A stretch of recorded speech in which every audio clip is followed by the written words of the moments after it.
Hello students, আমি Moumita ma'am. আশা করি তোমরা সকলে খুব ভালো আছো। Welcome back to our channel.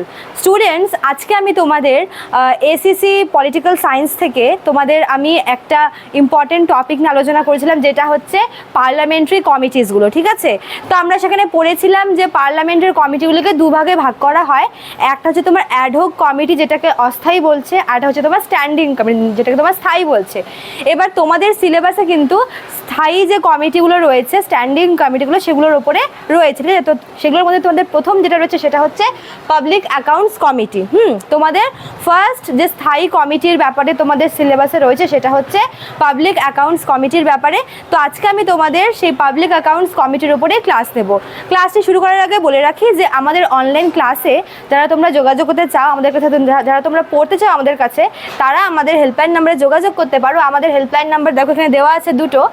একটা হচ্ছে 6295916282, আর একটা হচ্ছে 7076398606। ঠিক আছে, আমাদের পুরো কোর্স ফি রয়েছে 999 টাকায়।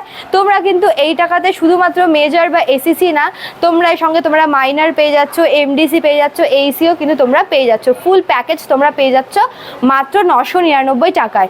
এবং আমাদের কোর্সের ডিউরেশন হচ্ছে 6 মাসের আমাদের কোর্স চলবে। 4 মাস কিন্তু অলরেডি চলছে এবং তোমাদের কিন্তু মাত্র 2 মাসের মতো বাকি আছে এক্সামে। তো তোমরা দেরি না করে ঝটপট আমাদের হেল্পলাইন নাম্বারে যোগাযোগ করে যুক্ত হয়ে যাও। ঠিক আছে, দেখো তো পাবলিক অ্যাকাউন্টস কমিটি, যেটা তোমাদেরকে বললাম যে আজকে পাবলিক অ্যাকাউন্টস কমিটির ওপরে ক্লাস নেব। তো এর পাবলিক অ্যাকাউন্টস কমিটি হচ্ছে একটি খুবই ইম্পর্টেন্ট একটা পার্লামেন্টারি কমিটি, স্ট্যান্ডিং কমিটি। তো দেখো এর ব্যাপারে যেগুলো আমাদের জানতে হবে সেগুলো তোমাদের এখানে আমি লিখে দিচ্ছি। তো তোমাদের এক এক করে পয়েন্ট টু পয়েন্ট পড়াচ্ছি। ঠিক আছে, দেখো সবার ফার্স্টে কি বলেছে, এটি পার্লামেন্টের স্থায়ী কক্ষ। যেটা শুরুতেই বললাম যে পার্লামেন্টে যতগুলি স্থায়ী কক্ষ রয়েছে তার মধ্যে হচ্ছে পাবলিক অ্যাকাউন্টস কমিটি হচ্ছে সবথেকে গুরুত্বপূর্ণ একটি কমিটি। ঠিক আছে, তো এটি হচ্ছে পার্লামেন্টের স্থায়ী কমিটি, যেটিকে ভাঙা যায় না। ঠিক আছে, দেখো অস্থায়ী যে কমিটিগুলো হয় সেগুলো কিন্তু বিশেষ উদ্দেশ্য নিয়ে তৈরি হয় এবং উদ্দেশ্যটা হয়ে উদ্দেশ্য অর্জন হয়ে গেলেই কিন্তু বা সেই যেই মোটিভ নিয়ে তৈরি হয় সেটা একবার কমপ্লিট হলেই কিন্তু সেই কক্ষকে তার কোনো আর কি এক্সিস্টেন্স থাকে না। কিন্তু স্থায়ী কক্ষ কিন্তু এটা পার্লামেন্টের হচ্ছে যাকে বলে থেকেই যায়, এবং এই কক্ষটা স্থায়ী কক্ষ বলছি, এটি স্থায়ী কমিটি পার্লামেন্টের। এবং এটি হচ্ছে স্থায়ী কমিটিগুলো মেনলি হচ্ছে যেগুলো সংসদের বিভিন্ন কাজের সাথে জড়িত রয়েছে। ঠিক আছে, তো দেখো পাবলিক অ্যাকাউন্টস কমিটি, তোমরা অ্যাকাউন্ট কথাটা শুনে বুঝতে পারছো যে এটা নিশ্চয়ই অর্থ সম্বন্ধীয় কিছু একটা হবে এই কমিটির কাজগুলো। ঠিক আছে, ঠিক তাই। তো পাবলিক অ্যাকাউন্টস কমিটিটা কি, এটা হচ্ছে সবচেয়ে গুরুত্বপূর্ণ অর্থ সম্বন্ধীয় কমিটি। পার্লামেন্টের যতগুলো স্থায়ী কমিটি আছে সেই স্থায়ী কমিটিগুলির মধ্যে সবথেকে গুরুত্বপূর্ণ যদি অর্থ সম্বন্ধীয় যেখানে অর্থ সংক্রান্ত বিষয়গুলি নিয়ে আলোচনা করা হয়, সেরকম কমিটি হচ্ছে পাবলিক অ্যাকাউন্টস কমিটি। ঠিক আছে, আর বলে রাখি পাবলিক অ্যাকাউন্টস কমিটি কিন্তু পার্লামেন্টের যতগুলো কমিটি রয়েছে ওল্ডেস্ট কমিটিগুলির মধ্যে কিন্তু একটি হচ্ছে এই পাবলিক অ্যাকাউন্টস কমিটি। ঠিক আছে, আচ্ছা, তারপর দেখো কি বলেছে, এই কমিটিতে মোট 22 জন মেম্বার থাকে। তাহলে পাবলিক অ্যাকাউন্ট কমিটির মেম্বার কতজন থাকে? 22 জন। এগুলো কিন্তু এমসিকিউতে খুব দিয়ে দেয়। ঠিক আছে, যে পাবলিক অ্যাকাউন্টস কমিটির মেম্বার কজন। দেখো এখানে যে মেম্বাররা রয়েছে মোট 22 জন মেম্বার, এরা কিন্তু পার্লামেন্টের 2 কক্ষ থেকেই আসছে।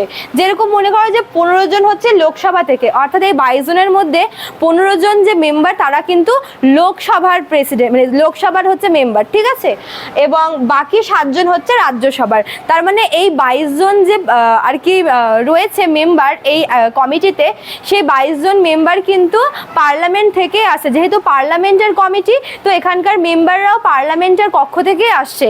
লোকসভা থেকে 15 জন এবং রাজ্যসভা থেকে হচ্ছে 7 জন। ঠিক আছে, মোট 22 জন মেম্বার রয়েছে পাবলিক অ্যাকাউন্টস কমিটিতে।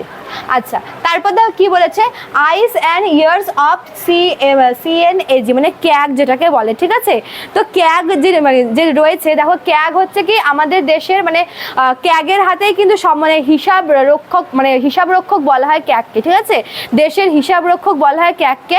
তো এই কমিটিকে বলা হচ্ছে আইস অ্যান্ড ইয়ার্স অফ ক্যাগ।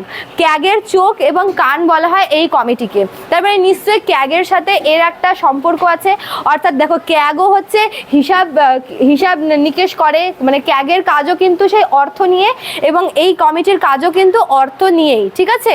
তো এই দুটোর মধ্যে কিন্তু আমরা একটা রিলেশন পাই, একটা কিন্তু সম্পর্ক পাই, সেটা আমরা পরে পড়ছি, ঠিক আছে। কেন হচ্ছে পাবলিক অ্যাকাউন্টস কমিটিকে ক্যাগের আইস অ্যান্ড ইয়ার্স বলা হচ্ছে।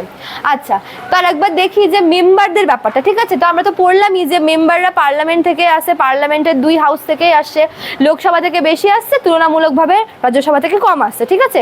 তো এই যে মেম্বাররা, এরা কিন্তু মন্ত্রিসভার মেম্বার হবে না। আমরা জানি যে লোকসভার মানে কোনো এমপি কিন্তু মন্ত্রীও, কেন্দ্রীয় মন্ত্রীও, কিন্তু এই যে পাবলিক অ্যাকাউন্টস কমিটি, এই কমিটিতে যে মেম্বারদেরকে রাখা হয়েছে বা এখানকার যে মেম্বাররা রয়েছে, এরা কিন্তু পার্লামেন্টের মেম্বার হলেও এরা মন্ত্রিসভার কিন্তু মেম্বার হবে না। অর্থাৎ মন্ত্রিসভার মেম্বার নয় এমন সদস্যদের কিন্তু পার্লামেন্টের মেম্বারদেরকে কিন্তু এই পাবলিক অ্যাকাউন্টস কমিটির আর কি সদস্য হিসেবে নিয়োগ করা হয়ে থাকে। এবং এদেরকে যে নিয়োগ করা হয়, এদেরও কিন্তু ভোটিং হয়, ঠিক আছে। তো এই ভোটটা কেমন? একক হস্তান্তরযোগ্য ভোট। এদের যে ভোটটা হচ্ছে সেটা কিন্তু হচ্ছে একক হস্তান্তরযোগ্য এবং গোপন ব্যালটের মাধ্যমে কিন্তু এদের ভোটটা হচ্ছে। অর্থাৎ পার্লামেন্টের 2 হাউস থেকে যে মেম্বারদেরকে নেওয়া হবে পাবলিক অ্যাকাউন্টস কমিটির মেম্বার হিসেবে, একটা কিন্তু ভোটিং হচ্ছে, ঠিক আছে।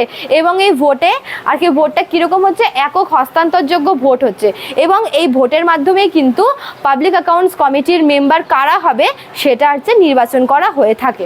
আচ্ছা, এবার দেখো এই যে কমিটিটা রয়েছে, এই কমিটি কিন্তু মানে বলতে পারো যে স্বতন্ত্র নয়। অর্থাৎ এই কমিটি কি করছে? লোকসভার স্পিকারের অধীনে কাজ করছে। যেহেতু এটা হচ্ছে একটা পার্লামেন্টারি কমিটি, ঠিক আছে। তো পার্লামেন্টের মধ্যে আমরা জানি যে রাজ্যসভা আপার হাউস হলেও লোকসভার ক্ষমতা কিন্তু একটু হলেও বেশি রাজ্যসভার তুলনায়।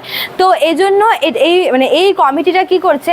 লোকসভার যে স্পিকার রয়েছে, আমরা জানি যে লোকসভার স্পিকার কিন্তু ভারতের যে চিফ জাস্টিস রয়েছেন সুপ্রিম কোর্টের, তার ক্ষমতার সমান। অর্থাৎ লোকসভার স্পিকারের ক্ষমতা এবং হচ্ছে পদের দিক থেকে বা ক্ষমতার দিক থেকে লোকসভার স্পিকার এবং সুপ্রিম কোর্টের চিফ জাস্টিস কিন্তু ইকুয়াল।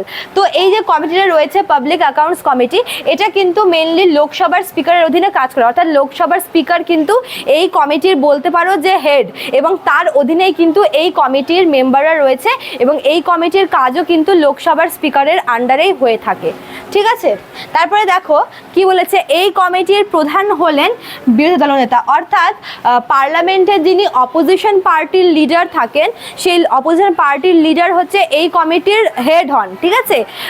এই কমিটি হচ্ছে স্পিকারের আন্ডারে কাজ করে এবং যতজন আর কি মেম্বার আছে সেই সব মেম্বারদের মধ্যে যিনি হেড, তিনি হচ্ছেন অপোজিশন পার্টির লিডার, ঠিক আছে। এটা মনে রেখো যে এই কমিটির প্রধান হচ্ছেন বিরোধী দলের যে আর কি নেতা, তিনি। অর্থাৎ অপোজিশন পার্টির যে লিডার, তাকে কিন্তু এই পাবলিক অ্যাকাউন্টস কমিটির চিফ হিসেবে, নেতা হিসেবে রাখা হয়। আচ্ছা, লাস্ট এখান থেকে তোমাদের যেটা জানতে হবে সেটা তোমাদেরকে বললামই যে ক্যাগের সাথে সম্পর্কটা কি, ঠিক আছে। দেখো সম্পর্কটা হচ্ছে এমন যে ক্যাগ এই কমিটির রিপোর্টকে নিয়ে পরীক্ষা করে তা সংসদে পাঠায়। অর্থাৎ এই কমিটি যখন কোনো অর্থ সম্বন্ধীয় কোনো একটা বিষয়ে আর কি রিপোর্ট তৈরি করে, সেই রিপোর্টটা কি হচ্ছে এই কমিটির থেকে চলে যাচ্ছে কোথায়? একদম ক্যাগের কাছে। সেখানে ক্যাগ কি করছে? ক্যাগ হচ্ছে সেই রিপোর্টটাকে ভালো করে স্টাডি করছে, যদি সেখানে কিছু আর কি অ্যাড করার থাকে সেটাকে হচ্ছে ভালো করে অ্যামেন্ড করছে, তারপর সেটার যে সরল রূপ বা সরল যে সংস্করণ সেটাকে পাঠাচ্ছে কোথায়? পার্লামেন্টে, ঠিক আছে। এটা হচ্ছে তোমার পার্থক্য। এই কমিটি প্রথমে হচ্ছে এই পাবলিক অ্যাকাউন্টস কমিটিতে সমস্ত হিসাব কিতাব হচ্ছে, তারপর তারা রিপোর্ট বানিয়ে সেটাকে পাঠাচ্ছে কার কাছে? ক্যাগের কাছে। ক্যাগ সেটাকে ভালো করে সমীক্ষা করছে, যদি কিছু অ্যাড করার থাকে এভাবে সবটাই দেখে ওই একটা বড় রিপোর্ট পাঠাচ্ছে। সেই রিপোর্টটাকে ক্যাগ কী করছে? সেটাকে হচ্ছে আর কি সিম্পল করে নিচ্ছে, সরল করে নিচ্ছে, তারপর সেই ওটাকে আর কি শর্ট করে নিচ্ছে, তারপর সেটাকে পাঠাচ্ছে কোথায়? ক্যাগ পার্লামেন্টে, ঠিক আছে। পার্লামেন্টে সেটাকে পাঠাচ্ছে যাতে পার্লামেন্টে ওটার উপরে আলোচনা করা হয়। তো এই ছিল তোমাদের পাবলিক অ্যাকাউন্টস কমিটির উপরে ক্লাস। আশা করি তোমাদের ক্লাসটি হেল্পফুল হবে। ভালো লাগলে তোমরা অবশ্যই লাইক, কমেন্ট, শেয়ার করবে। দেখা হচ্ছে নিউ ভিডিও নিয়ে, নিউ ক্লাসে। Thank you.